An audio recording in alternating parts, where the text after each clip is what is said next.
కార్యక్రమంలో రాలేకపోయాను. కలెక్టర్ గారు ఇతర అన్ని డిపార్ట్మెంట్ అధికారులతోని మార్కెట్ ఎమ్మెల్యే గారు మా అందరితో ముఖ్యంగా ఈ అకాల వర్షాలు అతి వర్షాలు ఎక్కువ వర్షాలతోని ఇంకా కూడా సైక్లోన్ ఎఫెక్ట్ అని చెప్పి మీరు చూస్తున్నారు. దాంతో ప్యాడీ ప్రొక్యూర్మెంట్ ఇంకా వేగవంతం చేయాలి. కాటన్ కూడా ఇప్పటికే తడిసి దాదాపు 60-70% ఖరాబైన పరిస్థితుల్లో ఏ విధంగా దీన్ని చర్యలు తీసుకోవాలి. ఉన్నది మంచిగా ఉన్న దాన్ని మాయిశ్చర్ వచ్చిన దాన్ని వెంటనే మిల్లకు తరలించే విధంగా ఇవాళ ఒకటే రోజు 12 కాటన్ సెంటర్లు కూడా ఓపెన్ చేస్తున్నాం. బిల్డింగ్ మిల్స్ ఇప్పటికే ఐకేపీ సెంటర్లు అన్నీ కూడా ఓపెన్ అయినాయి. దురదృష్టం ఏంటంటే వర్షాలు ఎక్కువ రావడం, ప్రతిరోజు మాయిశ్చర్ వచ్చే టైంలో మళ్ళీ వర్షం పడడం, సరిపోని టార్పాలు అన్నీ ఉన్నా కానీ ఈ వర్షాలు రెగ్యులర్గా వచ్చడం రైతులు ఇబ్బంది పడుతున్నారు. అయినా సరే రైతులకు విజ్ఞప్తి చేస్తున్నారు, మీరు ఎవరు కూడా తొందరపడి మీరు బయట అమ్ముకోకండి, తక్కువ ధరకు అమ్ముకోకండి. మన దగ్గర బోనస్ ఇచ్చే సన్నాలు కూడా తక్కువ వేసింది. కొన్ని ప్రాంతాల్లో నిజామాబాద్ అలాగే నల్గొండ జిల్లా సాగర్ లాంటి ప్రాంతాల్లో 50-60% వేసారు. నిజామాబాద్లో 70% వేసారు. ఈసారి మా ప్రభుత్వం కూడా మన క్యాబినెట్లో నిర్ణయం తీసుకుంది, ఈ 2730తో పాటు బోనస్ కూడా కలిపి అకౌంట్లు వేయాలని. కానీ మన దగ్గర సన్నాలు తక్కువ వేసారు.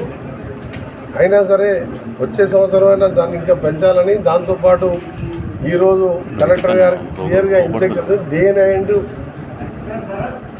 రైతులు 6 కాలం శ్రమించి పండించిన పంటను కొనే బాధ్యత అధికారులుగా మీ మీద, మా మీద, ప్రభుత్వం మీద ఉన్నది. కాబట్టి మీరు ఈసారి యూరియా కూడా ఇబ్బంది అయింది కొద్దిగా, ఎందుకంటే అది కేంద్రం ఇవ్వాల్సిన యూరియా రావాల్సిన యూరియా సకాలం రావడం ఏదో ఇబ్బంది పడి తెచ్చుకొని పంట పండించిన సమయంలో వర్షాలు రావడంతో తడిసిపోవడంతో రైతులు ఆందోళన ఉన్నారు. అలాంటి ధైర్యాన్ని ఇస్తూ మీరు బాధపడకండి, మేము ఉన్నాం. మా ప్రభుత్వం రైతు ప్రభుత్వం ఉన్నది, మీకు తప్పకుండా అండగా ఉంటాం. మీ ప్రతి గింజ కొనే వరకు ఉన్న 48 గంటల నుంచి 72 గంటల లోపు మీ అకౌంట్లో డబ్బులు ఉంటాయి. టార్పాలిన్లు కొన్ని ఎక్స్ట్రా క్లీనర్స్ కావాలన్నారు, దాని కమిషనర్ గారు చెప్పి రేపు 8 వరకు ఇంకో 48 ఎక్స్ట్రా క్లీనర్, ఆటోమేటిక్ క్లీనర్ కావాలను, దాన్ని ఏర్పాటు చేస్తున్నాం.